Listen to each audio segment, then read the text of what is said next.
Hello, everyone, and welcome back to the Real Positive Girl podcast with me, Sabrina.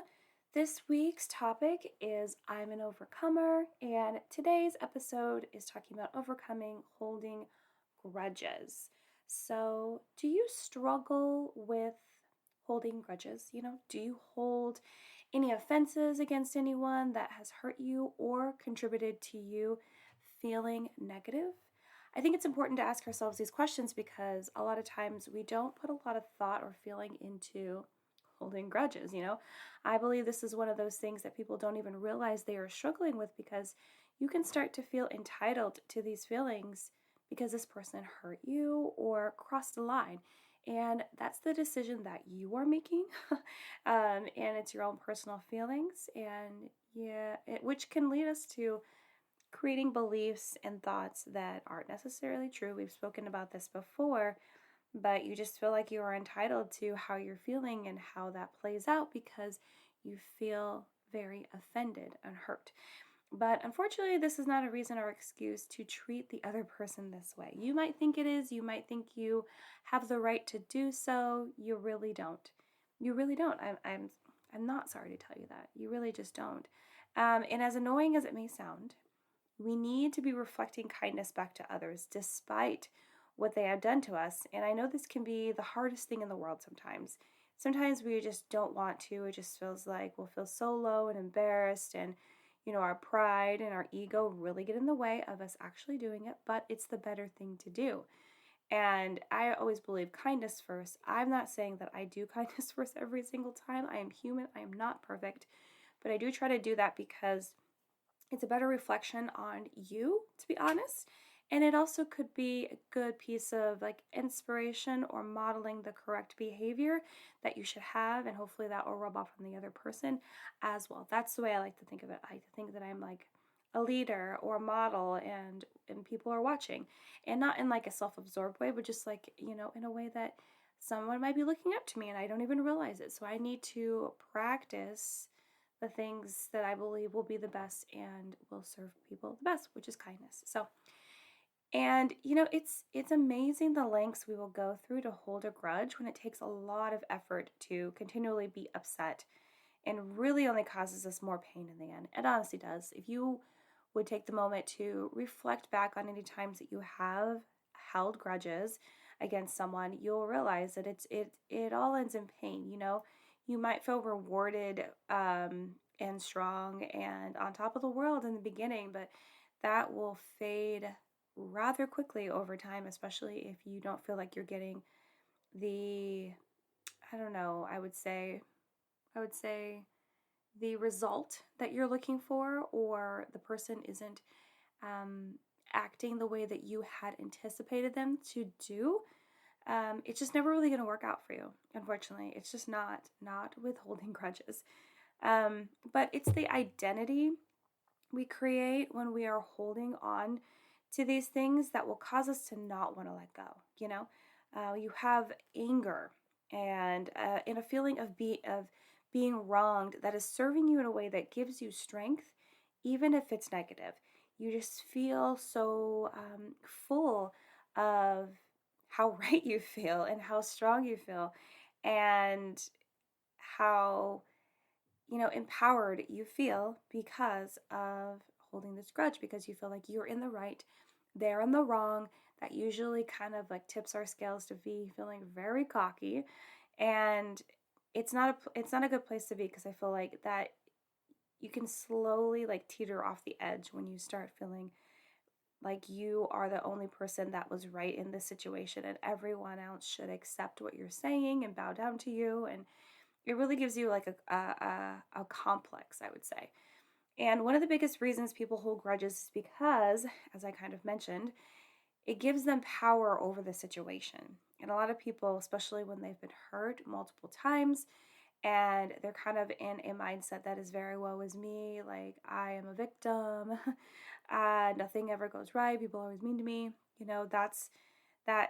So if they're able to claim power from holding a grudge against someone, they will. It's really a deep dark hole that you would get yourself into to be continually moving through this kind of mindset. And, it's empowering to hold something over someone else because you feel like the person that is in control of the entire situation. You feel like you have them at the end of this rope, that you are controlling everyone's emotions, you are controlling the situation. You get to kind of dangle any possible forgiveness above them because they need to do whatever you are requesting them to do, or they need to allow you to feel the way that you feel for however long you decide you need to feel it so that you can feel better and that they continue to feel worse. But it's never going to work out like that. It's just not, unfortunately. I mean, and I don't really mean unfortunately, because it's better that way. The more and more times that you go through holding a grudge and you realize that there is nothing for you there is nothing in that action and that decision that you would make that's going to make you feel any better, that's going to undo what actually did happen. Nothing is really going to provide you with any comfort or positive feelings at all. Like you're on the opposite end. You're on the opposite end of the spectrum for any sort of positive experiences. And you know, again, the grudge you're holding on to isn't going to give you the result that you hoped. It's really not. And if you don't believe me, again, reflect back on a time where you were holding a grudge or holding something against someone else and tell me tell me that you felt great. Tell me that you felt like it was like a really good decision to make. Tell me that everything worked out the way you anticipated. Tell me that you would want to do it again because that is the thing that solves problems. It's really it's really not. So it's not going to give you the result you hope for, which is generally comfort and empathy for what you feel happened to you. People that are hurt and really take that hurt to heart are looking for comfort. They're looking for empathy. They're looking to find a way for themselves to feel better, but it's so much easier just to shift into anger and resentment because those emotions don't take any forgiveness. Those emotions don't take any understanding. It's very easy to shift into a negative mindset and negative emotions because they don't really take anything that you have to think through or that you have to really push yourself to understand what's actually happening. You know, um, I feel like when you slide into negative emotions, you're kind of sliding into a pit. As I've talked about before, it's like a pit of negative emotions, a pit of despair. But when you choose positive things, when you choose to forgive, when you choose to understand, you're rising up and you are learning and growing and becoming a better person for that. So that's why I always talk about how you're in a pit when you're dealing with all of those negative emotions. And we've all been there. I've been there, of course. I used to have a really hard time with this. I used to hold grudges all the time because I thought I was in the right and I thought that was what I needed to do to feel better, but I never felt better. As I've mentioned many times, I've never felt better. I never got the comfort or empathy that I was actually seeking. And, the grudge that you have is actually a wall you are putting up and like a trophy you are displaying to the world that you were hurt and everyone should feel bad for you. And this can lead into victim mentality, which is not where you want to live. That's not where you want to be. That's not where you're going to get what you want. It's really not. Holding grudges is one of those things I don't even understand how we all learned how to do it because it's not as though it's something that people teach in school. I just feel like it is a flood of emotions and we decide to act on them because we may not understand how important it is to be kind, to be forgiving, to be understanding of the other person. We just think that they're the enemy and then they're out to get us. And sometimes when people do hurt us, they're not doing it on purpose, right? Accidents do happen, mistakes can be made. However, we don't think about that. We just rush to anger, we rush to resentment, we rush to being mad and disappointed and sad, and all these other things that are easier to slide into, as I've said before. And I believe it's something that we should think a little bit more on because I'm sure that some of us have grudges that we've been holding for years and years and years that have destroyed relationships, not just with the person that we feel hurt us, but also with people that are related to that person in like a friendship or a direct way. people that just didn't want to get in the middle of dealing with those type of emotions and feelings. And that's not what you want, right? You're burning bridges everywhere if you are holding on to these grudges for so long. And personally, I feel like the longer that you hold them, the harder it is to deal with the situation directly, because you might drift apart from that person, or you might forget what actually had happened. There are so many circumstances that there really should be no excuse for you not to just deal with it in the moment or shortly after the moment, rather than letting it drag on and on and on, because resentment, it's not going to keep you warm at night. It's really not. It's going to keep you cold and lonely and angry and upset and stuck, because there's only so far you can move forward while being chained to all the negativity that you are continuing to draw into your life. And I hope that really resonates with someone. So, holding grudges isn't going to get you what you want, not even the satisfaction of hurting the other person back, because usually it either won't affect them due to them just not caring. Definitely.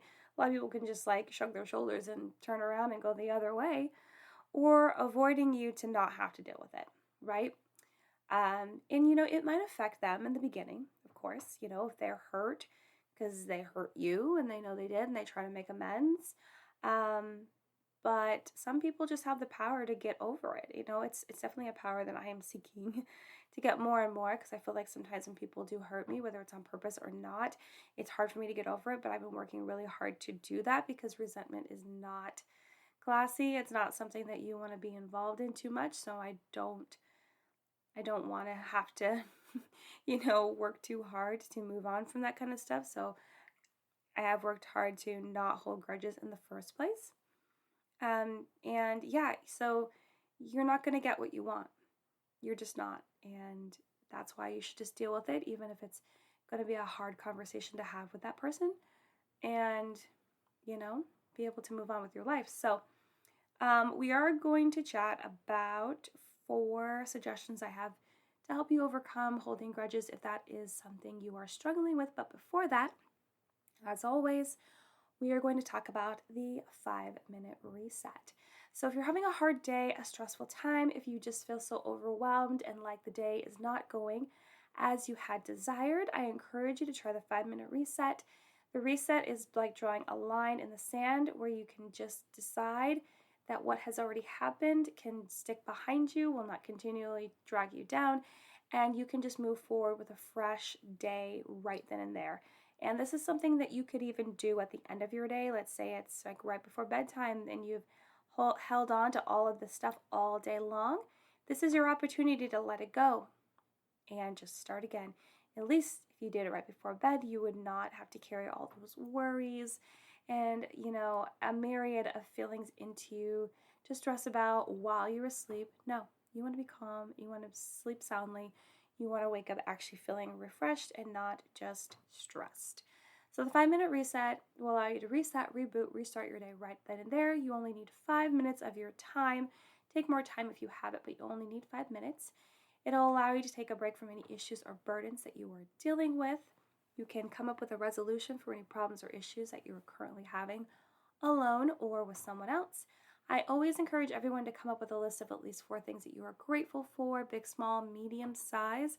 You can be grateful that you have a roof over your head. You can be grateful that you have money in your bank account. You can be grateful that you got to go out to Froyo because you haven't been in a while and you're really super stoked that you got to go with some friends or by yourself.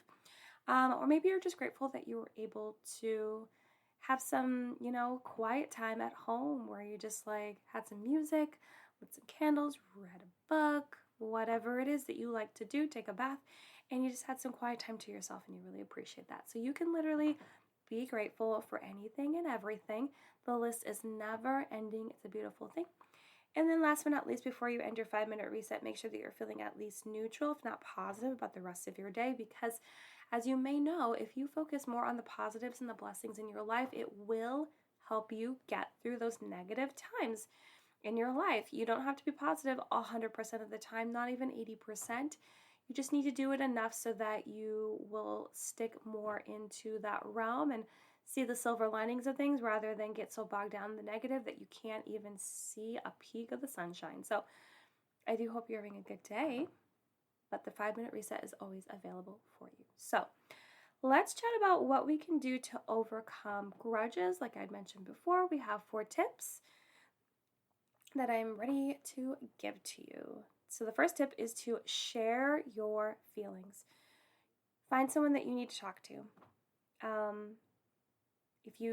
I would suggest that if you don't feel ready to talk to the person that the altercation is with, you talk to someone you trust first, but still you have to talk to the person that the altercation involved. You can't just talk to your friend and think you're going to get over it.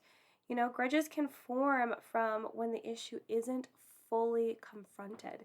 So if maybe the person doesn't know that you were offended or you were hurt, and that's part of the reason why you're not going to get what you want at the end of holding grudges, because sometimes people don't even know that you're holding a grudge.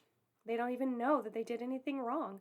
So it's important for you to share your feelings, most importantly with the person that you have these feelings towards.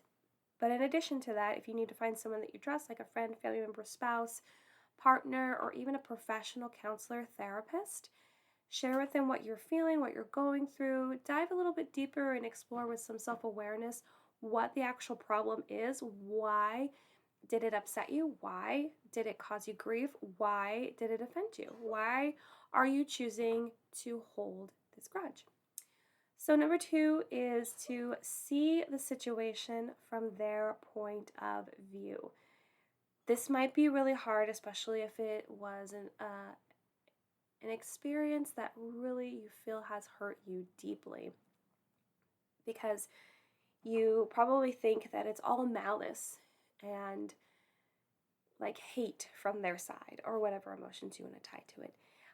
So you're like, of course, they meant to do it on purpose. Of course, they meant to hurt me. Of course, this, that, and the other. And you don't actually know that. And so I think that by first sharing your feelings and talking to them, then you're able to see it from their point of view. You probably could still see it from their point of view from actually talking to them, but if you're finding trouble doing that, speak with them and then see it from their point of view. See, and especially if they tell you what their point of view is, see that they weren't trying to be malicious. They weren't trying to do you wrong on purpose. It was a mistake. They didn't even realize what had happened. And so if you're able to shift your perspective and take yourself out of the pain that you are currently experiencing, which I know can be very hard, so you may not necessarily be able to do this right away, then you're able to see that, wow, okay, they didn't know this was going to offend me.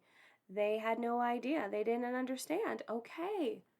And then you're able to give them a little bit more grace and trend toward forgiveness by seeing it from their point of view. Okay, so number 3 is to move on without an apology. Whether they know they hurt you or not, you are not going to always get an apology. And sometimes you will get an apology, but it won't be the one that you wanted, right? They won't frame it in the way that you desired. It's not going to come out as sincere as you had hoped. And it's just not going to be up to the standard that you have, which is an expectation problem, but we're not going to go into that. So it's just not always going to be what you want, which means that you need to find a way to move on without the apology. You need to understand that even without an apology, it doesn't mean that they aren't remorseful. It doesn't mean that they don't feel bad about what happened. But regardless, you need to have the strength inside of you to move on and know that, okay, I don't need the apology. Trying to get an apology is kind of like a crutch, and it's also an excuse for you to stay mad at that person and continue to hold that grudge until you get what you want, and even then you might still not feel better. So you just need to skip to the chase and move on. You need to understand that this shouldn't be something that you hold on forever. You don't want it to be some sort of blockade in your future of not being able to pursue certain things because you're holding all this anger in towards this person that may or may not still be in your life. And you need to understand that even if someone did apologize to you and it seemed like it was all the right things for you, it still might not be sincere or it might not be true. And you don't want to hang all of your hat and your power on just someone saying that they're sorry or they feel bad or whatever. No, you need to make the decision for yourself that for your better mental health and wellness, you just need to be like, okay, it's fine, whatever. I'm not going to get an apology. I want to feel better about this, but I'm going to move forward because it's not worth my time and it only is causing me pain, not someone else. So, number 4, and the last tip that I have for you is to stop dwelling and let it go. So, you want to stop dwelling on the situation, on the altercation, on the experience. You don't want to let it linger. There's no point to lingering in it. You can only think it through and break it down so many times.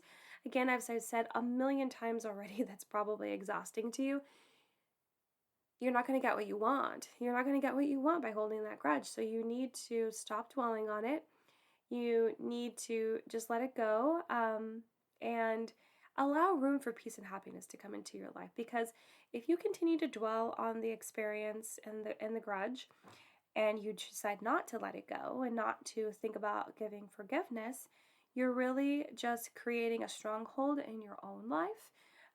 And you are taking up room where you could have happiness, where you could have peace, you could have joy, you could just continue to love your life and move on. Instead, you are creating your own trouble. You're creating your own blockade. So I really encourage you to stop dwelling and let it go. Also consider forgiveness.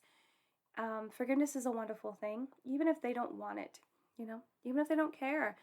You can still, for yourself, decide to forgive them and not let them continue to hold any more power over you.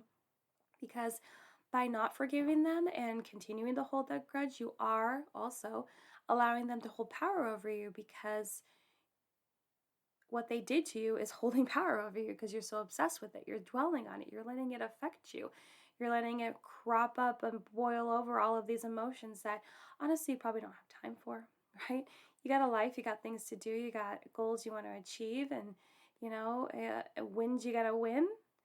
You don't have time for this. You don't have time to obsess over this.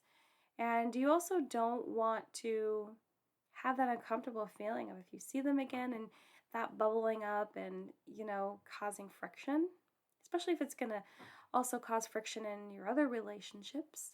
So it's just something to consider. Forgiveness is a beautiful thing. They don't need to sign on to it to get it. You can just give it to them and then move on. And the power will be back in your hands because you are letting it go and not letting it take up any more space. So, well, that's all I have to say today about holding grudges. I really hope that you enjoyed it. Our last episode, just as a sneak peek for the topic, is procrastination, which is something that I am still in the works of overcoming. But I think that this will be super helpful for everyone, and I cannot wait to talk to you about it.